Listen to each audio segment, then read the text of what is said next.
A principal matéria-prima do vidro é também o dióxido de silício. E esse elemento não pode conduzir eletricidade sob circunstâncias normais, porque não possui elétrons livres presentes para a condutividade. É usado como isolante dentro de circuitos integrados. No entanto, o dióxido de silício é piezoelétrico, que significa que se você exercer pressão, irá gerar um impulso elétrico, e se você aplicar um campo elétrico, ele se deformará. Esta propriedade permite que seja usado para fazer cristais ressonantes, para controlar a frequência dos relógios de quartzo, transmissores, receptores de rádio e outros dispositivos. Sendo assim, a energia elétrica da Terra pode se mover através da cúpula, por meio da piezoeletricidade.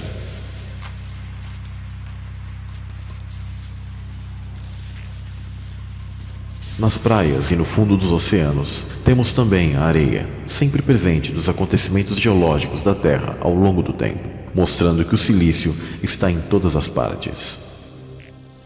O vidro desértico da Líbia é geralmente encontrado no deserto ocidental do oeste do Egito, amplamente espalhado ao longo da fronteira Líbia-Egito. Os cientistas dizem que é o maior depósito conhecido de um vidro de sílica natural da Terra, cerca de 98% de dióxido de silício. As peças transparentes a translúcidas são de cor clara ou opaca, branca ou amarela a verde, que brilham como pedras preciosas no sol brilhante do deserto. Vai desde pequenos pedaços a grandes, pesando até 16 quilos. O vidro era conhecido pelos egípcios antigos, que o usavam no escaravelho de Tutancâmon. Era usado para ferramentas como lâminas afiadas. O vidro gerou intenso interesse entre os cientistas, porque sua origem permanece um enigma. Foi produzido pelo encontro de um corpo extraterrestre com a Terra?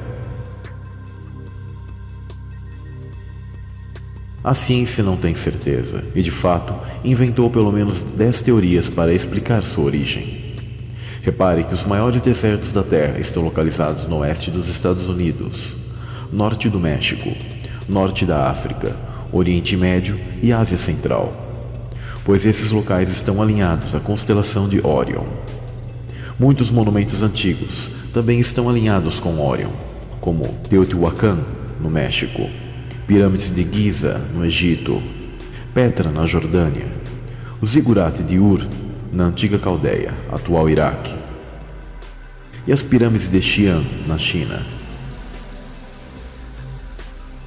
A constelação de Órion recebeu em aramaico o nome de Nefilá, que para os hebreus o líder dessa constelação era Semiasa.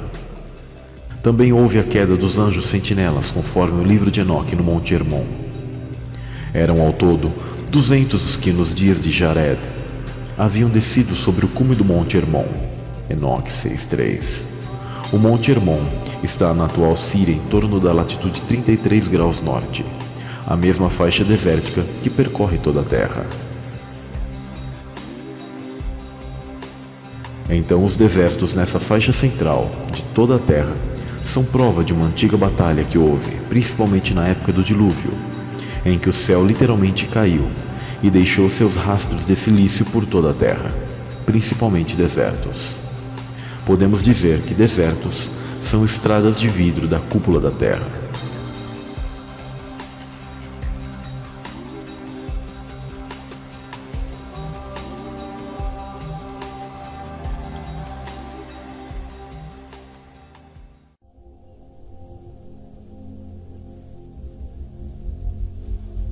O pesquisador Gerhard Schmidt, da Universidade de Mainz, da Alemanha, calcula que cerca de 160 asteroides metálicos de cerca de 20 km de diâmetro bastariam para fornecer a concentração conhecida desses metais na crosta da Terra.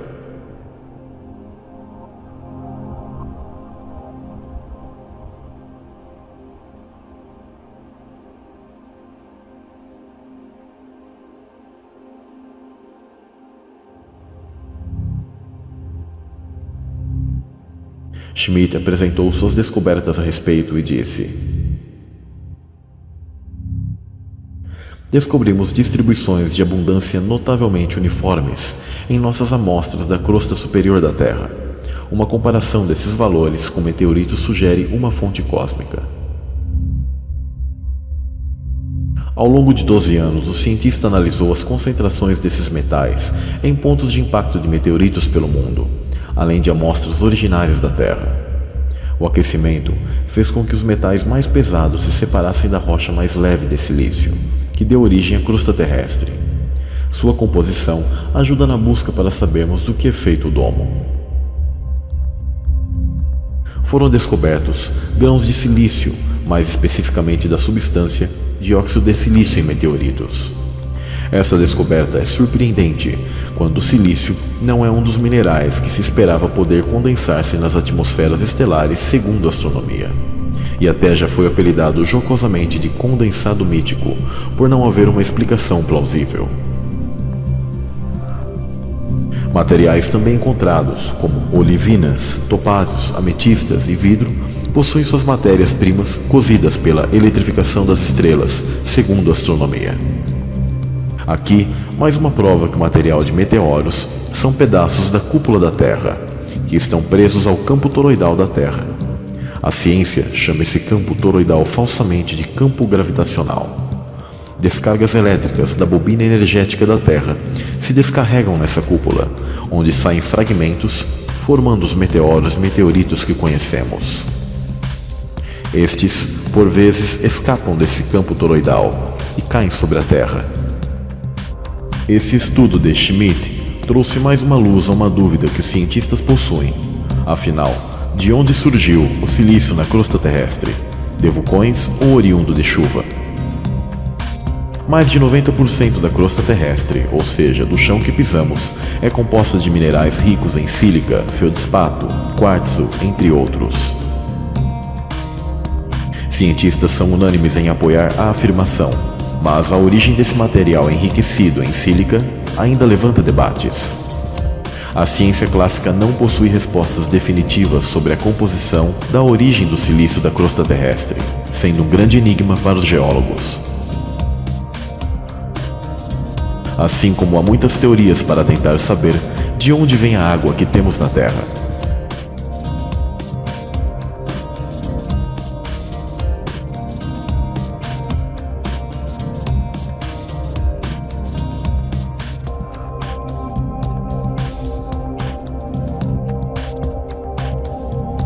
Pois no heliocentrismo tal questão é praticamente impossível, em vista que se atribui que meteoros ou cometas perdidos no espaço teriam que trazer tais elementos da água em estado congelado.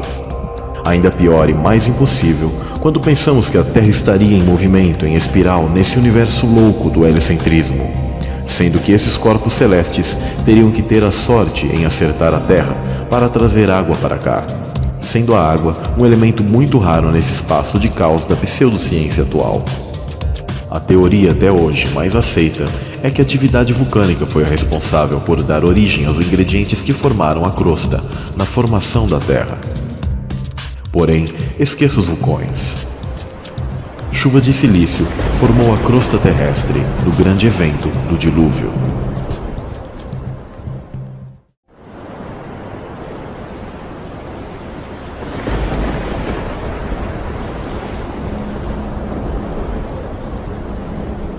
Uma dupla de cientistas da Universidade McGill, no Canadá, publicaram um estudo propondo uma nova teoria, a de que a crosta terrestre seria formada por uma chuva, onde na verdade esse silício não saiu do chão, mas ele caiu do céu em forma de uma chuva apocalíptica.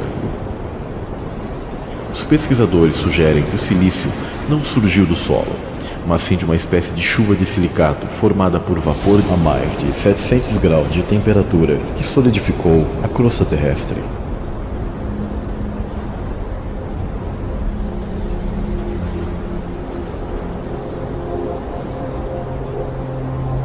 Os pesquisadores afirmam que os testes que realizaram em laboratório para reproduzir as condições atmosféricas de tempos pretéritos apresentaram resultados surpreendentes ao observarem a semelhança do material de silicato dissolvido produzido pelas experiências com o encontrado na crosta terrestre.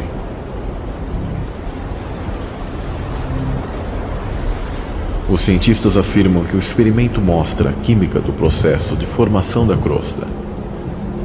Tom Baker fez um experimento de simulação das condições primitivas da atmosfera e disse que não era nada agradável. A temperatura do ar era alta o suficiente para dissolver as rochas da superfície, mais ou menos como o açúcar se dissolve no café.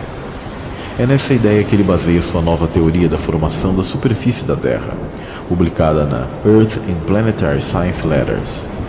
No início da formação da Terra, a temperatura média era de 727 graus e a pressão atmosférica 100 vezes maior que a atual. Provavelmente, esse era o tipo de condição em que a Terra se encontrou devido às batalhas dos deuses na cúpula terrestre. Baker pôs pequenas porções de silicatos em pó, misturados com água no interior de uma câmara que simulasse essas condições, e então fez uma análise química do vapor resultante. 90% era água, os outros 10%, um conjunto de minerais quase idêntico na proporção de cada elemento à composição da crosta terrestre atual.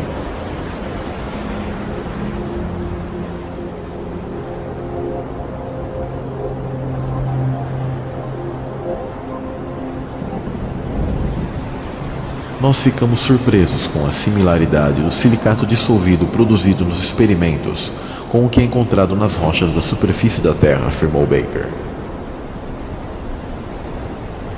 Em realidade, a água veio das águas primordiais acima do firmamento, e não como a ciência conta. No evento do dilúvio, que também afetou as bases da Terra, e se romperam as fontes dos abismos e a Terra foi inundada por água, saraiva e destroços incandescentes da cúpula.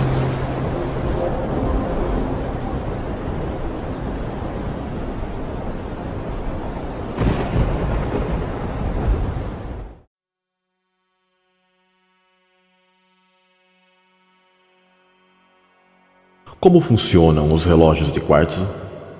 Na relojoaria, o quartzo é utilizado para realizar a contagem dos segundos em relógios de pulso.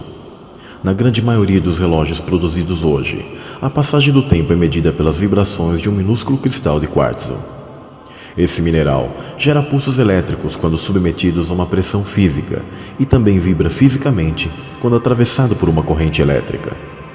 Essa propriedade singular, chamada de piezoelétrica, faz com que a vibração possa ser captada por eletrodos, que são condutores metálicos de eletricidade. Os relógios de quartzo popularizaram-se na década de 70 e substituíram quase completamente os mecânicos, regulados por mola e corda. Enquanto os melhores aparelhos mecânicos se desajustam em 1/10 de segundo por dia, os de quartzo não erram mais que 1 milésimo.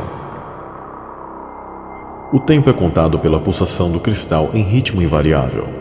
O processador é um circuito eletrônico que recebe os pulsos emitidos pelo cristal e os divide em centésimos, segundos e minutos. Dependendo do tipo do relógio, a informação pode ser enviada para um visor de cristal líquido ou regular um motor de ponteiros. A bateria fornece energia tanto para o cristal quanto para o visor e o microchip. Quando o seu relógio de pulso parava de funcionar por descarregamento da bateria, era só sacudir o relógio e o efeito piezoelétrico agia nos cristais de quartzo, recarregando a bateria e voltando a funcionar o relógio.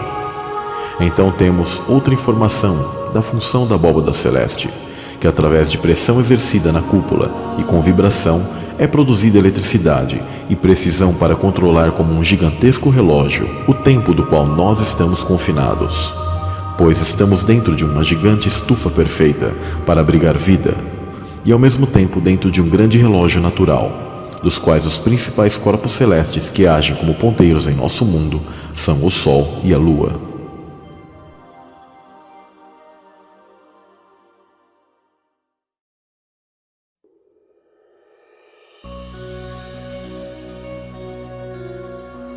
Nosso mundo é elétrico. E outra evidência da composição do domo é o fenômeno da sonoluminescência, que se dá quando ondas sonoras esmagam bolhas de ar em um líquido de núcleo de plasma. A energia é liberada em calor e luz de forma dramática. Nessa situação vemos o som influenciando a matéria de forma a produzir luz. Esse som de alta frequência Vibra minúsculas bolhas de gás, atingindo temperaturas de estrelas, e flashes de luz por uma rápida expansão e contração da bolha até seu colapso. É um fenômeno que empurra